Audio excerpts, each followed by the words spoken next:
A while back, when I was working at a school, a teacher challenged two pupils in secondary to climb a scalable wall. They constantly kept looking at each other to scan the opponent's progress. Finally, they gave up, not having even tried. I said, forget about this becoming a competition. If you instead would have worked together and given each other a hand, you would have climbed that wall in mere seconds. It was evident that the stress of having their creativity on a time limit became the final stumbling block. Now I'm going to mention 3 excerpts from Alfie Kohn's book, No Contest, The Case Against Competition, which is a must-have in every bookshelf. The first one is David and Roger Johnson, professors of social psychology at the University of Minnesota.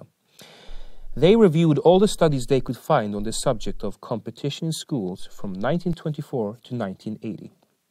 65 of the studies found that children learn better when they work collaboratively than competitively. Only 8 of the studies favored competition. The more complex the learning task, the worse children in a competitive environment fared. The second example is Brandeis University psychologist Teresa Amabile. In a study about creativity, she asked children to make art collages. Some competed for prizes and some didn't. 7 artists then independently rated the kids' work.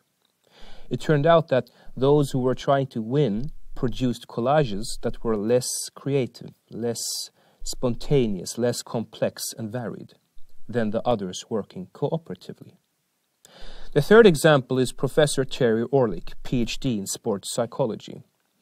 Terry suggested changing the goal of musical chairs so that instead of having a child and a chair be excluded in every round, only a chair would be taken away. At the end, a bunch of kids were trying to fit on a single chair, laughing and having fun.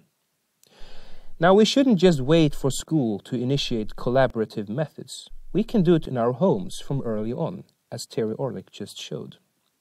As the evidence shows on multiple accounts, teachers should implement collaborative methods instead of competitive ones.